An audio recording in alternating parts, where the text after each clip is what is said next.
Kalau benar Anda menemukan satu sistem yang diajarkan secara persis oleh Al-Quran, Al-Hadis tentang khilafah, saya jadi pengikutnya, saya akan mengkampanyekannya. Tapi pasti itu tidak ada, karena saya sudah berkeliling pesantren, berkeliling perguruan tinggi. Saya tanya mana sih dalilnya? Tidak ada. Kita sedang tinggi-tingginya ya, sudah kemecer menegakkan khilafah.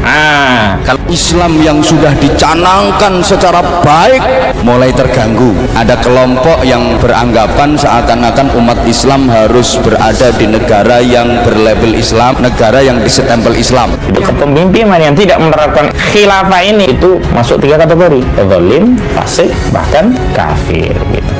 Sombong amat mengatakan bahwa khilafah ini adalah ajaran Islam. Dari mana? Jangan kerdilkan Islam seolah-olah Islam itu mewariskan sistem politik yang penuh darah itu, penuh dengan pembunuhan, penuh dengan penyelewengan, baik terhadap syariat maupun hakikat. Sebenarnya keliru sekali jika ada yang menyatakan anugerah terbesar bagi bangsa Indonesia adalah Pancasila. Keliru. Justru anugerah terbesar ya bagi hidup kita, juga bangsa kita, negeri ini, Indonesia, adalah Islam. Seperti diketahui, Ahmad Kozainuddin pernah menjadi pengacara Gus Nur yang terdakwa kasus ujaran kebencian. Selama ceramahnya, Ahmad Kozainuddin sudah pernah menjadi Direktur Pusat Kajian dan Bantuan Hukum Hizbut Tahrir Indonesia atau HTI pada tahun 2020. Ahmad Kozainuddin juga pernah ditangkap polisi.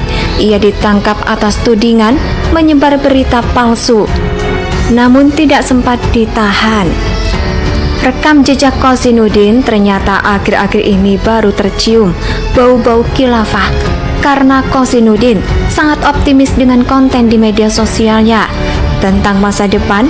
Coba dijadikan sebagai sistem di sebuah negara dengan menggantikan sistem demokrasi. Sangat disayangkan, pengetahuan Kozainuddin seharusnya pengetahuan ini tidak digunakan untuk sesuatu yang tidak baik, yakni khilafah. Memang ya kadrun di mana-mana, semakin dia menjadi kadrun kelihatan semakin bodoh. Cara berpikir kerdilnya kadrun-kadrun khilafah, sampah-sampah negara yang selama ini membuat kegaduhan. Dan kau salah satunya. Ini kalau Pak Jokowi itu paham tentang tanggung jawabnya, lebih baik segera mundur ya. Karena banyak urusan tidak bisa dia selesaikan. Sistem demokrasinya sudah dikuasai oleh oligarki. Ya, yang wajib itu menegakkan khilafah. Kalau Anda ya bosan dengan sistem dan rejim Jokowi hari ini, dia harus berjuang untuk khilafah. Apa negara kita itu mau menjauhkan umat Islam dari agamanya? Berbangga dengan bendera Islam saja tidak boleh. Di mana letak kesalahan bendera ini? Ini kalimat mulia. La ilaha illallah Muhammadur Rasulullah. Khilafah dinilai tidak fair karena ia bersifat imajinatif. Khilafah tidak bakal terwujud dan benar-benar menjadi sistem di suatu negara, apalagi di seluruh dunia, karena mustahil terwujudnya sistem pemerintahan yang diakui oleh seluruh negara di penjuru dunia. Kita tidak habis pikir semangat mengusung khilafah dalam memperjuangkan sistem ini. Mereka seakan-akan mengharapkan sesuatu yang bermanfaat sedikit pun, sehingga tidak bernilai apapun. Mereka tampil di belakang khilafah hanya untuk menjadi oposisi pemerintah dengan tujuan politis. Umat Islam sudah menjamin kami yang punya wewenang, kami yang punya prosedur, kami yang punya keputusan. Betul? Betul. Takbir. Allahu Akbar. Takbir. Allahu Takbir. Allahu Akbar. Saya ingin membela bendera Islam, membela kalimat la ilaha illallah. Apa kalian tidak bisa baca, buta apa? Coba baca lagi. Ini bendera tauhid. Aliwa ar-roya itu sebenarnya bendera Islam. Patokan dasar dalam perjuangan Islam itu substansinya, bukan simbol-simbolnya, bukan namanya, bukan benderanya. Mereka hanya untuk melumpuhkan kekuasaan pemerintah sehingga mereka dapat merebutnya kembali. Yang mengusung khilafah sesungguhnya membual saja. Mereka tidak mempercayai atas apa yang diperjuangkan. Sangat mungkin ketika kekuasaan didapat mereka pasti tidak bakal memperjuangkan khilafah lagi. Mereka akan tetap kembali ke demokrasi karena hati nurani mereka hanya terpaut terhadap demokrasi. Sadar atau tidak mengusung khilafah, dalam hati nuraninya ingat bahwa demokrasi merupakan sesuatu sistem yang dibangun dengan sejarah perjuangan oleh beberapa pahlawan bangsa. Sekarang saya mau tanya kepada kalian yang beragama Islam, apa salah bendera tauhid itu? Ustadz baru-baru saya rembes-rembes mengatakan ini bendera tauhid, menolak bendera tauhid berarti menolak la ilaha illallah. Goblok karepmu. Jadi kalau kita mau bicara berpikir itu pakai nalar yang waras sedikit saja. Ini gak perlu cerdas ini. Bendera itu sudah menjadi bendera Islam dan simbol perjuangan Rasulullah sejak Rasulullah dahulu diutus. Begini, bagaimana sistem pemerintahan kita, dasar negara kita itu harus diganti. Itu salah enggak? Salah kan? Salah enggak? Itulah radikalnya. Itu persoalannya. Kok kalian begitu jahat sekali gitu terhadap bendera tauhid ini? Begitu merendahkan sekali kalian dengan bendera tauhid ini gitu. Apakah dia tidak dikaruniai oleh Allah akal untuk berpikir? Afala tatafakkarun, afala ta'qilun? Apa kalian tidak mikir? Sangat tidak bermoral orang-orang yang tidak memperjuangkan, apalagi bersikeras menggantikan demokrasi dengan sistem yang lain, karena perjuangan mereka yang sesungguhnya bukan untuk khilafah, tapi hanya untuk melumpuhkan kekuasaan pemerintah.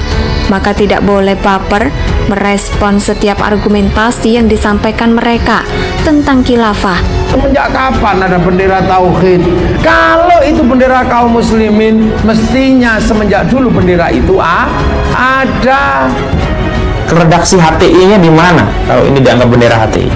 Lagi pula kalau ini bendera HTI, apa sih salah HTI? Ini kalimat mulia, la ilaha illallah Muhammadur Rasulullah.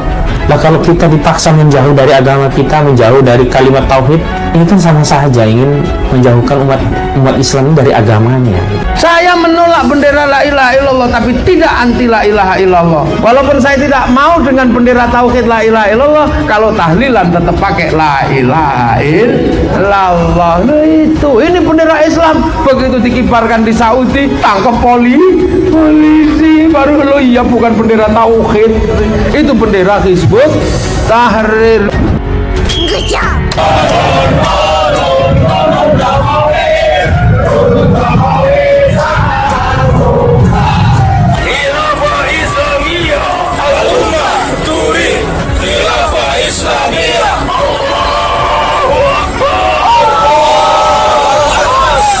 Anggap semua argumentasi mereka sebatas membual saja.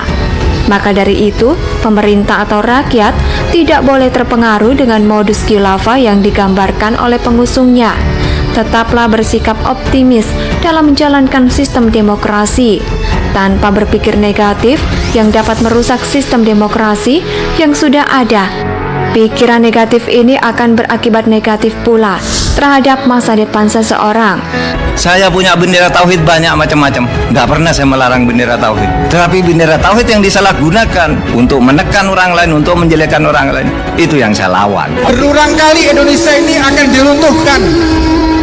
Ini zamannya Pak Jokowi. Presiden kita bagaimanapun juga harus kita jaga. Allahumma sholli ala Muhammad. Jangan kita untuk berkhianat kepada pemerintahan yang sah yang sudah kita sepakati. Negara Arab itu runtuh, Libya, Libanon, Irak, Syam, semua masyarakatnya dihasut untuk menggulingkan pemerintahan yang sah. Khilafah Islam. Al-Ummah turid khilafah Islamiyah. Bukan perjuangan ini. Yang terjadi di depan sana.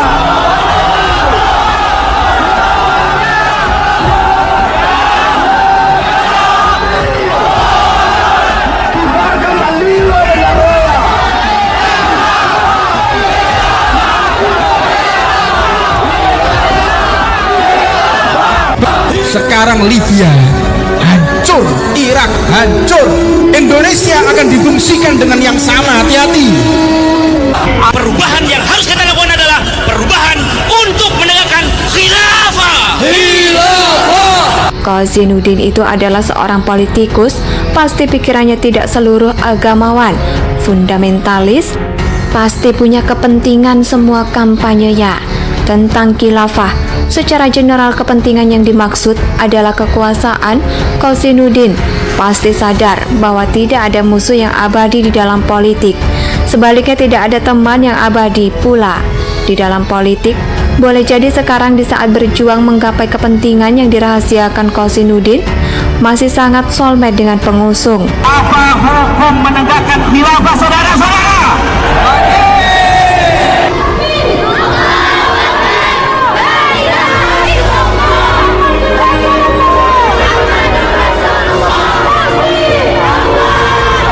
Bagi kita Muslim sejati, tak ada kata mundur dalam berjuang bagi tegaknya syariah dan khilafah Allah. Saya Jokowi, saya Indonesia, saya Pancasila. Negara Pancasila ini sudah final. Kalau ada yang keluar dari Pancasila, dari Undang-Undang Dasar 45, dari NKRI, dari kebinekaan kita, itu hal yang sangat fundamental sekali. Kalau ada ormas yang seperti itu, ya kita gebuk. Khilafah itu punya visi untuk menjadikan Islam sebagai rahmatan lil alamin. Di situ disebutkan pemimpin daripada sistem khilafah itu disebut sebagai khalifah atau imam atau amirul mu'minin.